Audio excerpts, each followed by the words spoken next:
Hovorme nahlas o deťoch. O kom? Nahlas o deťoch. Nahlas o deťoch. Nahlas o deťoch. Tak nahlas o deťoch. Vítajte v ďalšom podcaste Nahlas o deťoch. Pri mikrofóne je opäť Darina Mikolášová a dnes budeme opäť pokračovať v téme deti a mobilné technológie, ktorú sme tu mali minulý týždeň, s tým, že sa tentokrát zameriame aj na smart hodinky. Radiť nám opäť bude psychológ Výskumného ústavu detskej psychológie a patopsychológie pán Michal Božík. Vítajte. Dobrý deň, prajem. Teraz si predstavme teda situáciu, že ideme dieťaťu kúpiť telefón, že sme sa teda už takto rozhodli. Aké mu stanoviť pravidlá, alebo ako ich nastaviť, tie pravidlá? Asi nebude prekvapením, že to, čo som vravel pre školy, tak rovnaké filozofické stanovisko zastávam vo vzťahu k individuálnym rodinám alebo k individuálnym pravidlám pre jednotlivcov. Takže opäť musíme vychádzať z toho, aká je individualita toho dieťaťa, ktorému chceme tie pravidlá nastaviť. Musíme vychádzať z toho, aká je naša rodinná situácia. Musíme vychádzať aj z toho, aká je nejaká spoločenská situácia. Keby ste sa ma túto otázku pýtali počas covidu, tak samozrejme, že tá odpoveď by bola diametrálne iná ako teraz, keď deti môžu chodiť von, môžu sa stretávať, môžu spoločne fungovať. A vtedy tá úprava pravidiel bola na mieste a takisto tá úprava pravidiel je na mieste aj teraz. Čiže vstupuje do toho XY faktorov. To dieťa, keď je chore, tak môže mať, alebo malo by mať možno iné pravidlá, ako keď je zdravé, môže chodiť von. To isté platí, keď sú prázdniny. Prázdninový režim sa musí líšiť od toho bežného školského režimu. Víkendové pravidlá a týždňové pravidlá, to sú také veci, ktoré tí rodičia výrazne rozlišujú. Minimálne z tých debat, ktoré absolvujem, tak mi to vychádza, že väčšina rodičov má nastavené jedny pravidlá cez týždeň a trošku upravené pravidlá cez víkend. Takže toto všetko do toho vstupuje. V zásade, ak by som ja mal povedať zase nejaké moje stanovisko, tak to, čo mi vychádza ako najlepšie, je zamerať sa na za prvé potreby dieťaťa a za druhé možno nejaké také potreby, že čo chceme my ako rodičia rozvíjať v tom dieťati alebo čo mu chceme dať do života. A na základe toho potom tvoriť tie pravidlá. Rada by som sa teraz ešte vrátila k spomínaným inteligentným hodinkám, ktoré mnohí rodičia uprednostňujú ešte pred tým, keď kúpia dieťaťu skutočný mobilný telefón. Čo si o nich myslíte? Je to dobrá alternatíva? Určite to je taká ako reakcia na to, že tí rodičia chcú oddalovať ten nástup vlastného smartfónu v rukách dieťaťa. Čiže v tomto zmysle to určite alternatíva je, inak by sa k nej neobracalo veľké množstvo rodičov, že keby to nebola dobrá alternatíva, tak s ňou neprídu.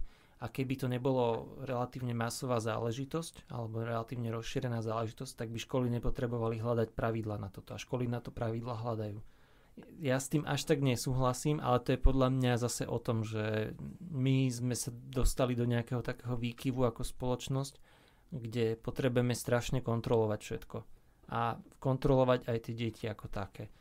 A ono sa to potom odráža ale aj na tom, ako sa vyvíjajú ako osobnosť, že ako veľmi ostávajú potom závislé na tých rodičoch ako takých, ako potrebujú proste všetky veci odkonzultovať, alebo keď sa stretnú s nejakým problémom, ako ho riešia s tým rodičom a že nevedie tie deti úplne k samostatnosti, lebo vlastne okrem toho, že ten rodič má to dieťa na dosah a pod kontrolou vždy, keď chce, tak aj to dieťa má toho rodiča na dosah a pod kontrolou vždy, keď chce a keď potrebuje. Ako keby po ruke stále. Áno. A je to taký, akože vytvára to podľa mňa taký vzťah, až by som povedal, že závislosti niekedy. Jasné, že to dieťa na tom rodičovi je závislé, lebo je na ňom nejakým spôsobom závislé, či už ekonomicky, alebo aj po tej spoločenskej stránke, teda sociálnej stránke.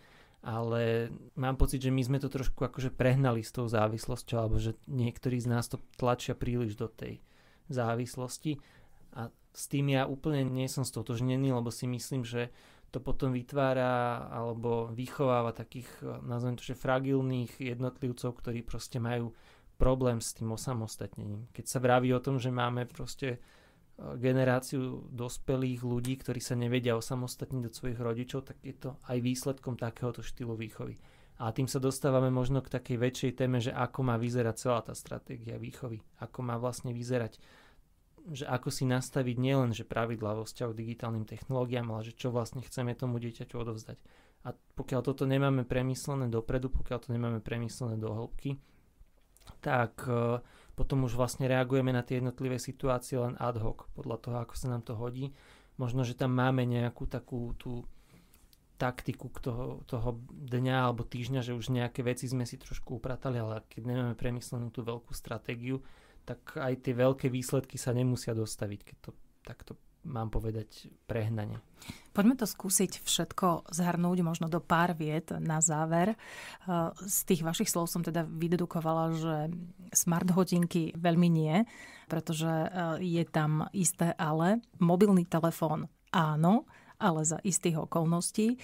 Tak to poďme zhrnúť, že kedy mobilný telefón, ako nastaviť tie pravidlá, ako komunikovať s dieťaťom, kedy si už možno všimnúť, že ten mobilný telefón používa príliš často a vedie to k závislosti a podobne. V zásade na žiadne z týchto zariadení som nehovoril, že nie. Všetky majú nejaké svoje miesto a nejakú svoju funkciu. A je na mieste asi rozmýšľať nad tým, že ako tie funkcie využiť, tak aby sme ich nezneužívali, ale naozaj, že kde majú svoje miesto a kde majú svoju funkciu.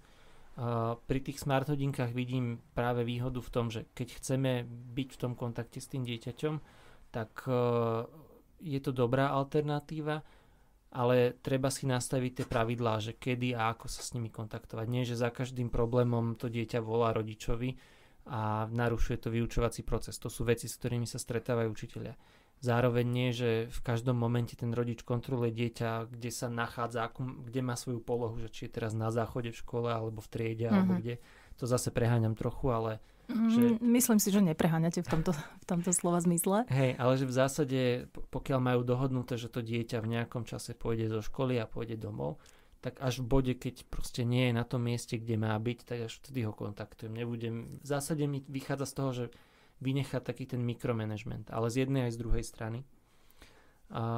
Čo sa týka tých smartfónov, tam v zásade platí to isté, že akurát, že treba rozšíriť tie pravidlá o nejaké obsahy, treba rozšíriť o to, že kedy a koľko ten smartfón používať, lebo tie smart hodinky asi nebudú tí žiaci používať celé hodiny, kdežto tie smartfóny áno. Pre mňa taký najvýraznejší negatívny kontext, ktorý tam vnímam, tak je používanie smartfónu vo večerných a nočných hodinách. A zároveň, ak sa bavíme o nejakých priestorových kontextoch, tak sú to priestory detskej izby alebo nejakých iných priestorov, že v zásade sa snaží držať tú interakciu s digitálnymi technológiami pri menších deťoch v tých spoločných priestoroch. V obývačke, prípadne v kuchyni, v spoločne trávenom čase a na noc tie digitálne zariadenia mať odložené zase v tom spoločnom priestore, aby tie deti nerušili od spánku a podobne. Pri tých tínedžeroch je to samozrejme náročnejšie, keďže oni to vnímajú ako zásah do tej autonómie a súkromia, ale aj tam je dôležité ich viesť k tomu, aby vnímali tie negatívne dopady toho, ak budú používať tú technológiu neskoro večer alebo v noci, ak ju budú. Jasné, že tam už im nezabránime v tom, aby používali v tej svojej vlastnej nejakej detskej izbe tie technológie, ale treba si opäť s nimi dohodnúť, že na čo a prečo používajú tú technológiu v tej svojej izbe, v akom kontexte, do akej miery vlastne ten rodič chce mať tú kontrolu a prečo je dôležité sa o tom s nimi rozprávať. Dnes nám radil psychológ Výskumného ústavu detskej psychológie a patopsychológie Michal Božík. Veľmi pekne ďakujeme za vaše všetky rady. Ďakujem za pozvanie. Hovorme nahlas o deťoch. O kom? Nahlas o deťoch. Nahlas o deťoch. Nahlas o deťoch. Tak nahlas o deťoch.